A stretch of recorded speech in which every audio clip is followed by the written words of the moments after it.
Bismillahirrahmanirrahim. Magacaygu Cusmaan Xuseen Cabdullaahi dhigtay jaamacadda Admis University. Halkan waxaan rabaa inaan kusoo jeediyo program yar oo ku saabsan Object Oriented Program ama Java Swimming, kaasoo ku saabsan inaan sameyno frame yar oo ku kooban frame ku saabsan login form iyo registration form. Marka halkan waxaan rabnaa inaan kusoo jeedino registration form oo frame-kan wuxuu ka koobnaan doonaa 3 qaybood. Qaybta koowaad oo JFrame, sidoo kale qaybta labaad oo panel ah, iyo qaybta labaad oo label ah, saddexaad oo label ah, iyo qaybta afraad oo ku saabsan text field. Qaybta ugu dambeysa ah button. Login form-ka iyo intaas ku koobnaan doonaa. Qaybta ku xigta waxay ka koobnaan doontaa sida aad halkan ka arkaysaan, waxay ka koobnaan doontaa JFrame 2 oo frame-ka labaad ah, registration form-kii oo dhameystiran, iyo sidoo kale 3 panel oo kala duwan ay ka koobnaan doontaa. Code-kaygu markaa sida arkaysaan halkan waxaa weeye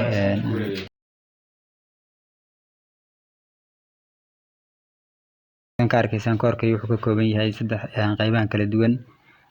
Frame oo qaybta ugu horeysa oo qaybtan inta ugu sareysa ah oo frame-kii qaybihiisa kala duwan, title-kiisii, size-kiisii iyo layout-kiisii oo center la geynayo, sidoo kale in laga dhigo null oo la geeyo bartanka, sidoo kale relatives in loo sameeyo oo noqdo mid laga xiri karo, banaanka laga soo xiro markii la soo galo laga xiri karo. Sidoo kale panel-kiisa waa ku sameysan, qaybihiisa halkan uu ka kooban yahay waa kana. Guud ahaan code-kaygu halkan intaas uu qaybsamayaa. Sida arkaysaan halkan markii la rangareeyo waxaa kusoo baxayso registration form-ka waa ka login-kiisa qaybta ugu horeysa intaas ay ka kooban tahay. Qaybta labaad markii lagu daro code-ka frame-ka lagu xiro wuxuu noqonayaa waa kana. Markii qaybta frame-ka labaad wuxuu ka kooban yahay intaan. Qaybtiisa koowaad waa kana frame 2-gii. Sidoo kale markii la rangareeyo wuxuu ka soo baxayaa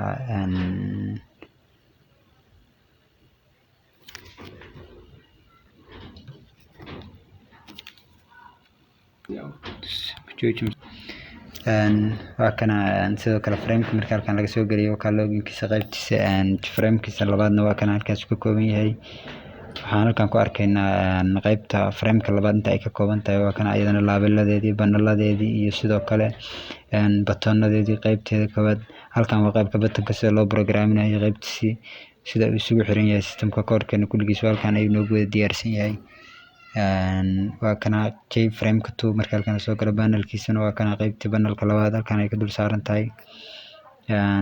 Label-kii sidoo kale labeladiisii, text field, password field, sidoo kale button-kii waa kana wuxuu ku saabsan yahay. Halkan ayaa wuxuu ku kacay qaybta button-ka. Sidoo kale code-ka oo dhameystiran halkan markii la programinayo button-kiisa qaybta waxaa weeye inuu back sameeyo, log out-ka in laga soo baxo frame-ka hore kugu celinayo. Sidoo kale qaybta waa kana hadda markii la rangareeyo waa kana login form-ka ugu horeeya oo soo baxay login-ka. Halkan waxaan gelinaynaa magacayga iyo password-ka ayaa gashanaysaa Cusmaan. Sidoo kale password gelinaysaa 12345. login baa leedahay. Qaybta registration kusaan ayay kugu soo baxaysaa. Student registration marka ugu horeysa ID baa ugu horeynayso. Sidoo kale waxaa ku xigo student name-ka oo marka hore ID ayaa gelinaysaa. Sidoo kale magaca ayaa gelinaysaa oo ku saabsan student name-ka, faculty-ga uu dhigto, sidoo kale section-ka uu kasii mid ahaan doono ayaad gelinaysaa. Sidoo kale waxaad ka dhigaysaa male iyo female wuxuu yahay.